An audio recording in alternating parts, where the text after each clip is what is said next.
Oke guys, welcome back to Daily Charting with Toshi, di mana kita akan daily chart your favorite cryptocurrencies. Dan sekarang kita masuk ke DCWT sesi kedua. Di mana di sesi kedua ini fokus kita akan lebih ke pembahasan komen dan juga charting altcoins ya. Nah, jangan lupa malam ini kita akan keluar satu data penting, yaitu data initial jobless claim, dan itu akan keluar nanti di jam 7:30 malam. Jadi buat lo yang punya posisi futures dekat-dekat jam 7:30 malam, belum kena target TP, boleh pertimbangkan untuk tutup posisi duluan. Itu buat yang konservatif ya. Nah, buat yang agresif minimal pasang SLD ya. Nah, sebelum gue lupa, selanjutnya gue ingatkan lagi bahwa event Margex dengan TCI ada yang baru lagi nih ya, yaitu event trading competition, dan price poolnya kali ini meningkat 100%. Sebelumnya 1000 USDT, sekarang menjadi 2000 USDT. Jadi buat lo yang tertarik dan sudah pernah ikutan yang kemarin juga, itu lu nggak harus user baru ya. User lama pun kalau lu menggunakan link referral kita di bawah tetap bisa ikutan trading competition begitu. Jadi buat lo yang tertarik dan bisa trading futures, monggo boleh dicoba begitu ya. Jangan yang masih awam belum bisa dipaksakan juga ya. Kalau begitu ujung-ujungnya malah boncos. Jadi ini lebih cocok untuk orang yang memang suka trading futures daripada nggak dapat apa-apa, cuma sekedar tweet biasa. Nah, di sini ada price pool yang bisa menunggu ya. Dan kemarin sudah ada beberapa orang yang dapat juga dan cukup antusias buat event selanjutnya. Nah, ini sudah datang. Jadi buat yang tertarik silahkan bisa ikutan sampai tanggal 30 Agustus ya.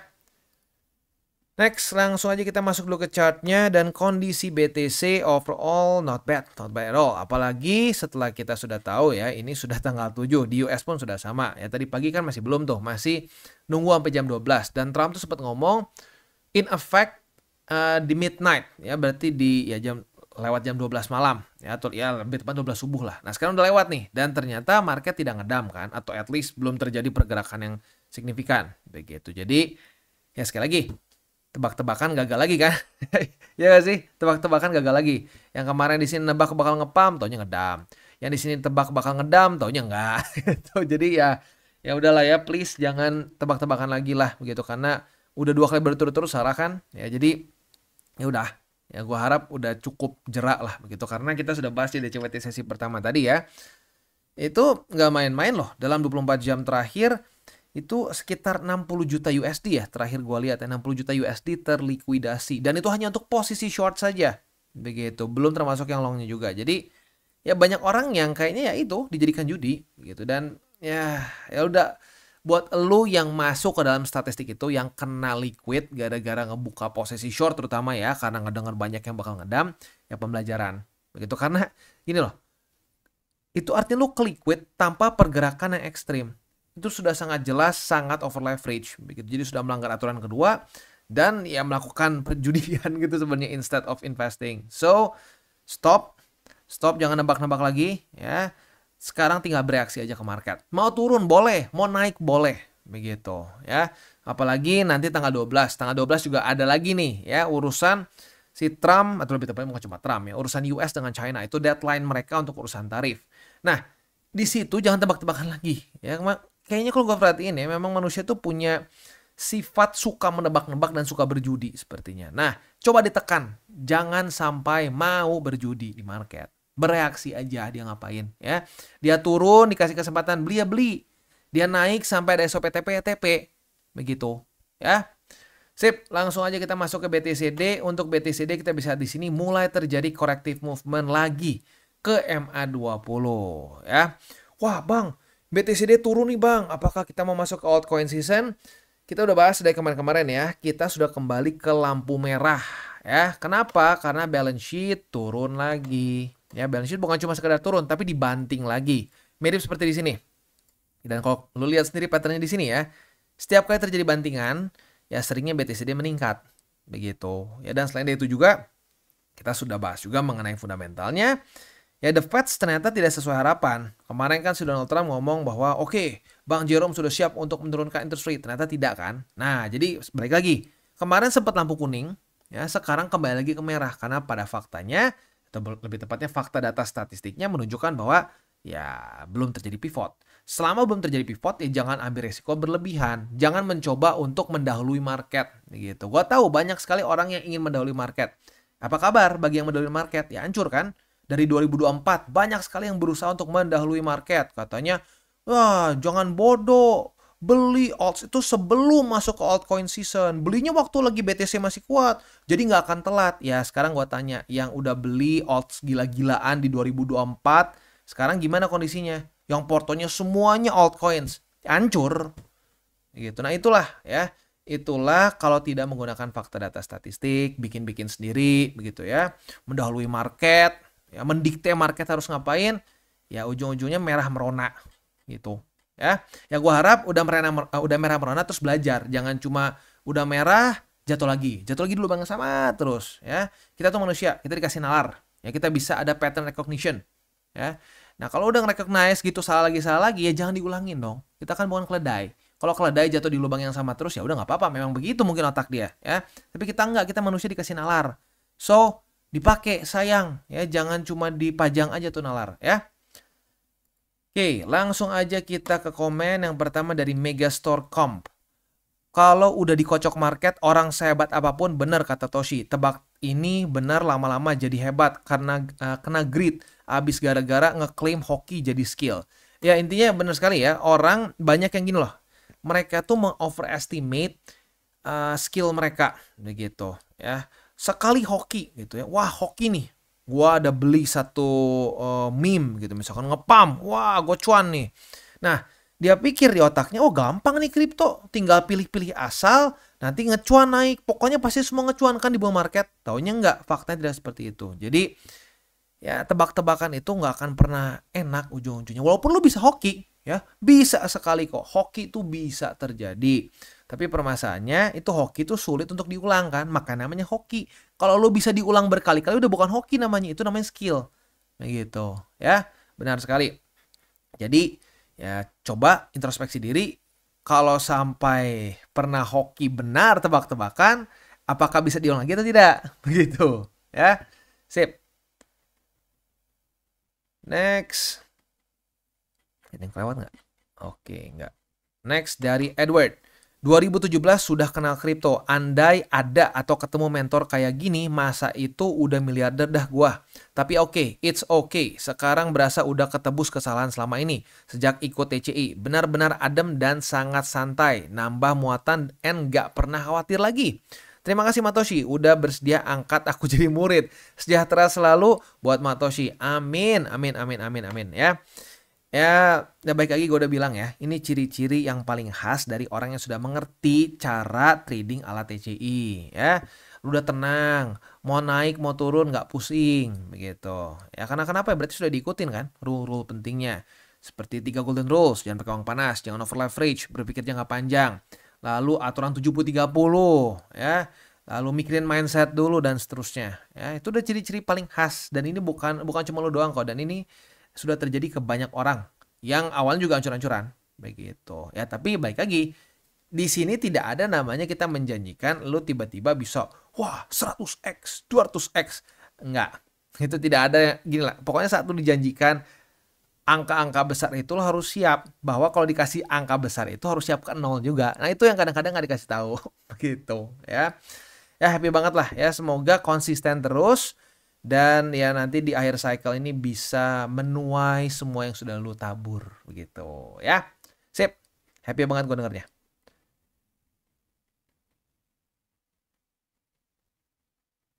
Next. Wah jauh juga, hati-hati ya. Ini semakin banyak spam ya. Next dari Kaligula Kaligis ya. Bener bos, memang ini judi dan itu fakta. Saya suka narasi darimu karena sesuai realitas. Ya, nebak-nebak di market ya judi. Ya dong, cuma bedanya kadang-kadang bisa terdengar lebih pintar kalau kita ngomongnya yang berhubungan dengan ini, yang berhubungan dengan financial gitu, dengan finance gitu in general ya. Wah, Jerome Powell tuh menurut gua akan ngomong A, akan ngomong B, terdengarnya pintar. Tapi sebenarnya itu sama saja seperti apa? Oh, menurut gua ini Barca pasti menang lawan Real Madrid. Nggak mungkin, Barca pasti menang. Itu sebenarnya the same shit. The same shit, ya. Ya, tapi ya balik lagi kan perspektif orang. Wah, gila ngomonginnya ini dunia finansial, ngomonginnya Chairman The Fed, wah hebat sekali, terdengarnya hebat sekali, padahal judi sama aja kayak milih tim bola, udah gitu taruhan masukin duit, begitu ya. Nah, jangan seperti itu karena di market tidak harus berjudi. Ada pilihan lain. Nah, cuma kadang-kadang orang nggak mau. Gitu, ya. Next dari dot, ya, titik saja namanya, lucu juga nih ya. Kok kalau menurut teori cycle BTC harusnya peak di kuartal 4 tahun ini kan? Yes, Oktober atau November. Selalu di Oktober atau November, ya. Tapi gimana dengan adanya dengan prediction FedWatch yang bilang the Feds bakal cut rate beberapa kali di 2026? Apakah peak cycle ini ada potensi delayed karena efek tarif yang berakibat penundaan rate cut? Ya, bisa-bisa saja. Tetapi gue harus ingatkan satu hal, ya. Kita lihat S&P 500, ya. S&P 500 di 2007 dan juga di 2000 pas, ya. Kita bisa di sini di 2007, ya, saat kita dapat financial crisis, ya. Nah, pertanyaan gue satu, rate cut nggak di sini? Jawabannya adalah rate cut. Tapi telat. Nah, itu ya, rate cut-nya telat, tidak bisa menyelamatkan lagi. Market sudah ambrol duluan, sudah ada resiko besar yang dihiraukan oleh the Feds di masa itu, ya. Ya, jadi akhirnya mau rate cut pun tetap bear market, tetap ngedam dulu berapa persen nih. Ini S&P ya, bukan BTC loh. Ini S&P ngedam sampai 50 something persen. Wow, ya. Dan ini terjadi lagi juga di tahun 2000 awal, ya, di mana terjadi .com bubble, ya, systemic risk yang gagal ya kasarnya gagal dibuat lebih smooth oleh the Feds begitu. Akhirnya apa yang terjadi? Rate cut tapi tetap bear market. Dan di sini minus berapa nih? Gue penasaran. .com bubble itu minus juga kurang lebih 50%-an. Begitu. Jadi gini, jangan sampai kita berpikir rate cut itu jaminan kita akan tetap lanjut dan tetap extend. Nope. Dan bahkan kalau lu sudah dengerin beberapa DCWT gue yang sebelumnya, kita bahas bahwa ya ini untuk pertama kalinya sejak 30 tahun ke belakang, the Feds keputusan untuk interest rate cut ini split decision. Udah 30 tahun lebih tidak pernah split decision. Baru kali ini split decision. Ada 2 board member yang tidak setuju dengan kebijakan yang dilakukan sekarang, yaitu tidak menurunkan interest rate. Ada Bowman dan Waller. Bowman nggak ngomong apa, ya. Dia nggak ada spesifik ngomong tertentu. Tapi Waller ngomong apa? Kalau sampai ini telat, ya, dan the Feds terlalu meremehkan, menganggap boleh bermarket oke-oke saja, ini kedepannya bisa buruk. Nah, buruk menurut gua kan seperti apa? Ada potensi bisa seperti ya di sini tahun 2000 sampai 2007. Begitu, di mana rate cut sih rate cut, nanti misalkan di 2026 taunya tetap terjun payung. Begitu. Karena sekali lagi seperti yang gue bilang ya, tidak berarti rate cut itu akan selalu menyelamatkan market. Nope. Bisa menyelamatkan? Bisa. Contoh di sini nih, ya. Di sini market sudah ada mulai pelemahan nih, ya, pelemahan dan ya ada masalah lah sedikit, ya. Nah, mereka turunkan interest rate dikit-dikit. Ya nggak usah harus sampai 0, nggak, pelan-pelan aja dikit-dikit. Market ngelanjut nggak? Lanjut, ya. Di sini ada pelemahan market yang lumayan. Wah, langsung cepet, ya, geraknya the Fed cepet. Turunin interest rate. Apa yang terjadi? Market selamat lagi, ya. Nah, tapi kalau sampai telat, ya mau dikasih gimana pun nggak bisa. Ini analoginya paling gampang adalah seperti lu mobil nge-stall, ya. Buat yang ya semoga orang-orang masih tahu ya cara nyetir mobil manual, ya. Lo kalau mobil udah nggak berebet tuh ya, wah berebet ya. Itu kalau lo nggak injek nggak injek koplingnya, itu mati mesinnya kan, mesin mati atau nge-stall. Nah, itu kalau mesinnya udah mati, lo mau injeksi koplingnya sampai bucat pun akan tetap mati, harus di starter ulang kan. Nah, kalau mobil enak, starternya gampang, tinggal jalan gitu. Nah, kalau market ini kayak nge-starter ulang tank, ya, tank Perang Dunia Kedua. Itu kalau nge-stall dia harus keluar, harus dia crank gitu ya, pakai alat khusus gitu, atau kayak mobil F1 kayaknya mati, setengah mati tuh buat nyalainnya lagi gitu. Walaupun yang modern katanya udah bisa ya. Tapi yang dulu lah, yang dulu tuh nyala kalau udah mati kacau. Nah, sama seperti itu. Kalau market udah nge-stall duluan, mesinnya udah mati duluan, udah bret turun, ya, baru pelan-pelan harus dia dibenerin lagi. Gitu. Jadi ya kalau menurut gua dari data yang gua punya, oh ini kan nanti ditunda bang, 2026 baru nanti gila-gilaan. Apakah ini akan menyelamatkan market? Nggak pasti. Begitu. Jadi sekarang the Feds ini bermain-main sama api sebenarnya. Bang Jerome ini bermain-main sama api. Kalau sampai telat, kagak diturun-turunin, ya udah bisa aja nanti diturunin rate cut, di rate cut gila-gilaan, di QE gede-gedean juga ya ujung-ujungnya mesinnya udah keburu mati. Begitu. Ya.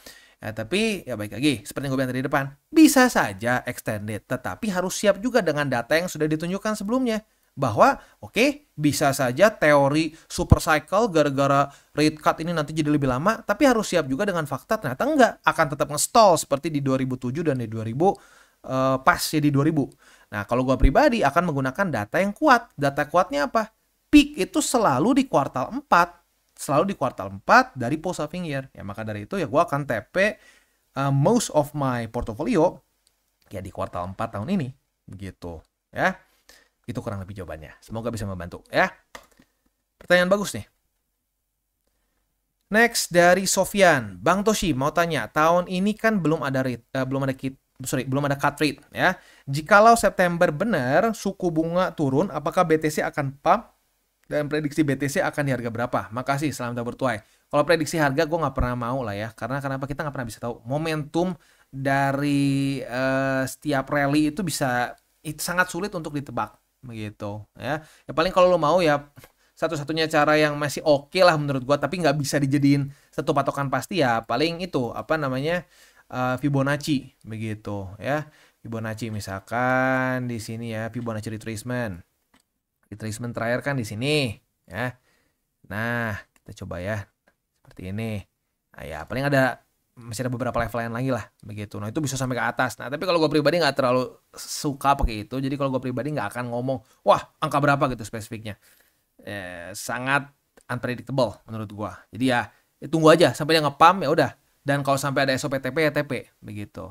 Nah, apakah rate cut kalau sampai terjadi di September pasti akan terjadi pump? Nggak ada yang bisa bilang pasti begitu ya, karena seperti yang tadi gue udah bahas ya di bawah ini kebetulan jadi kayak sepaket nih ya, masih satu jurusan nih ya. Kalau sampai ternyata telat ya, cut rate-nya ternyata telat di September pun misalkan ternyata telat ya, mungkin saja nggak kemana-mana begitu. Jadi ya makanya sekali lagi seperti yang gue bilang ini the Feds tuh seperti bermain-main sama api sekarang begitu ya. Buktinya sampai ada sampai ada split decision kan, 30 tahun loh belum pernah terjadi lagi sejak 30 tahun ke belakang. Begitu. Nah, ini baru lagi terjadi. Ada split decision ya mengenai keputusan interest rate. Begitu. Jadi di dalamnya sendiri, di dalam the Fed-nya sendiri pun mereka tidak 100% setuju dengan kebijakan sekarang. Ya, jadi ya sudahlah, kita nanti lihat saja ya. Semoga beneran turun ya. Ya at least kalau sampai masih di 2025 in theory ya, secara teori cycle harusnya masih bisa menjadi bensin buat kripto ya. Tapi kalau sampai terus ditunda tahun ini nggak ada lagi penurunan interest rate, ya serem intinya seperti itu ya.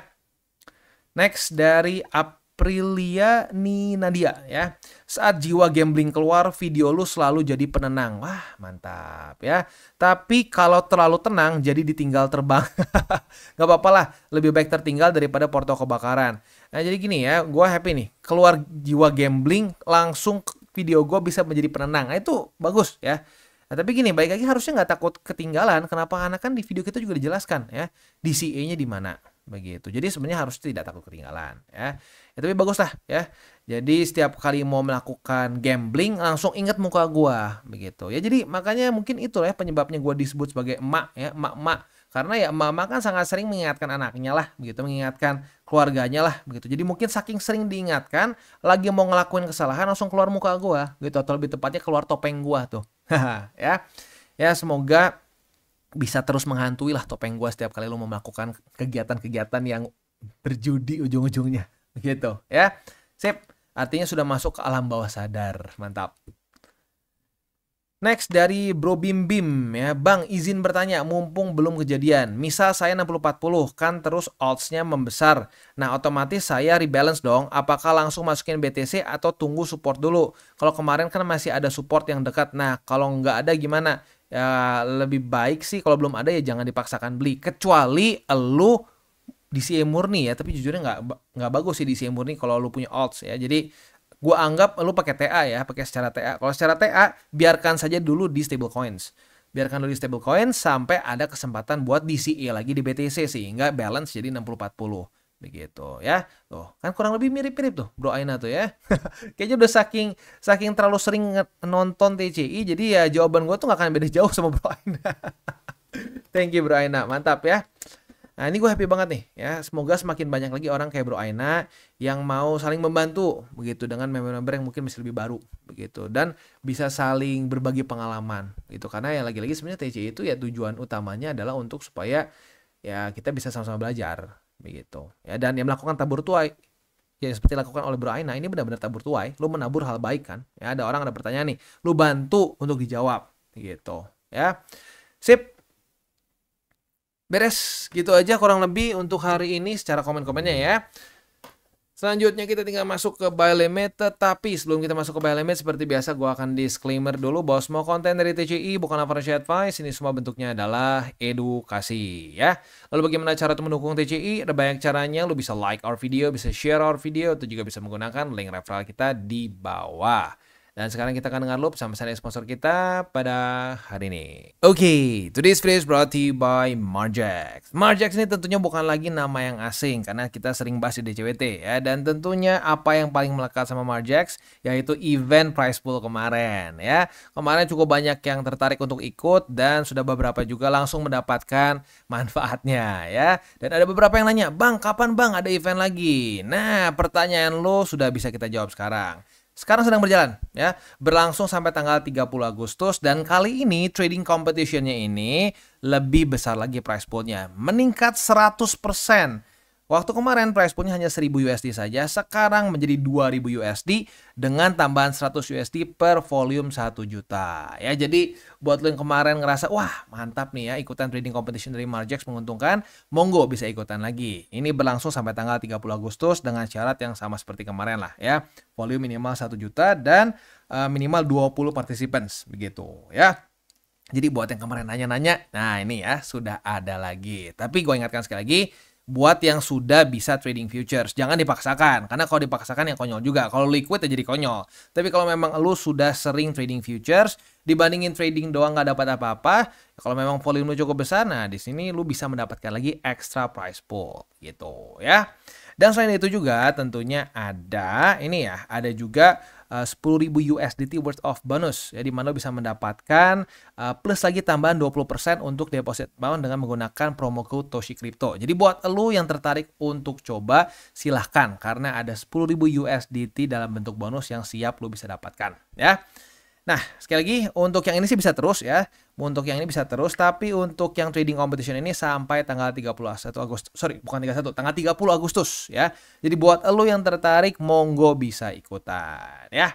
Sip, itu kurang lebih untuk Margex. Buat lo yang tertarik untuk coba, silahkan bisa menggunakan link referral di bawah dan mulai trade di Margex. Kita masuk ke Solana. Untuk Solana yang posisi longnya konservatif sudah kena target TP ya. Retest 1, retest 2, TP di sini ya. Berarti sudah mengantongi profit sebesar 4,23%. Asik ya. Buat yang agresif masih boleh di hold ya. Target TP-nya tapi jangan lupa di angka 173,87. Sip, untuk posisi spot di EMA 50 dan 200 karena masih cukup dekat, jadi lu boleh pilih salah satu aja. Lalu ada di angka 144.000, salah baca lagi gua. 144 USD lebih 47 dan di 131,7 ya. XRP, untuk XRP posisi longnya masih boleh di hold karena memang ya nggak daily close di bawah juga, tapi belum kena target TP ya. Jadi untuk target TP XRP yang konservatif di sini di angka 3,075, yang agresif di EMA 20 atau di angka 3,14. Jadi basically ini setupnya sangat mirip seperti Solana ya, cuma bedanya Solana udah kena buat yang konservatif ya. Nah, posisi spotnya ada di angka 2,941, lalu juga ada di angka 2,761. Dan ini kan EMA 50 sudah cukup dekat, jadi kita hitung sebagai satu ya. Lo boleh pilih antara struktur ini atau EMA 50. Dan satu lagi di angka 2,583. Next, BNB. Untuk BNB kita posisi shortnya sudah dapat nih. Retest 1, retest 2 di 771,34. Nah, posisi short kita ini target TP-nya kalau mau lebih konservatif boleh di sini nih. Di angka 755,31. Yang agresif di angka 736,56 ya. Itu kurang lebih untuk setup futures di BNB. Untuk posisi spotnya ada di angka 736,56, MA50 dan 687,26 ya. Nah, ya sebelum kita tutup DCWT sesi kedua ini, seperti biasa, gue tidak akan pernah bosan untuk mengingatkan 3 golden rules. Jangan pegang panas, jangan over leverage, berpikirlah jangka panjang. Ya, dan ya semoga ya kemarin lu bukan salah satu orang yang masuk ke dalam orang-orang yang kena liquid. Karena ya jujurnya kalau gue mau ngomong, ini walaupun odds bergerak lebih kuat daripada BTC lah ya, naiknya lebih kuat daripada BTC, tapi nggak ada yang nge-pump sampai ekstrim rata-rata ya, kecuali lu treat some memes yang ekstrim gitu ya. Ya tapi faktanya banyak sekali orang yang terlikuidasi kan, nge-short kemarin tuh. Nah berarti artinya apa? Itu sudah melanggar aturan kedua, over leverage secara trading futures. Begitu ya. Yang gue harap kalau lu kena, lu salah satu korban yang kena liquid, ya semoga jadi pembelajaran. Karena gue udah sampai berbusa ngomong, jangan berjudi. Nanti tanggal 7 jangan lo nebak-nebak mau ngepam atau ngedam terus kebuka short atau buka long gila-gilaan. Jangan. Gitu. Tapi ya menurut gue pasti ada-ada aja sih. Nah semoga buat lo nih yang kena dan sekarang lagi pelan-pelan mau belajar, mau ngebenerin lagi otak lo. Nah ini semoga menjadi reminder supaya lo tidak melakukan hal yang sama lagi berulang-ulang, yang udah tahu salah diulang lagi. Itu kan konyol. Ya. Udah, itu aja. Dan tutupnya seperti biasa ya dengan salam tabur tuai. Ingat, apa yang lo tabur kan lo tuai, jadi taburlah sebanyak mungkin hal baik. Oke guys, jadi itu adalah akhir dari segmen DCWT kita pada hari ini. Dan jangan lupa bagi kalian yang merasakan manfaat dari segmen ini, jangan lupa untuk share ke teman-teman kalian. Dan apabila lu pengen mensupport channel kita, ya TCI, jangan lupa untuk menggunakan link referral kita di bawah.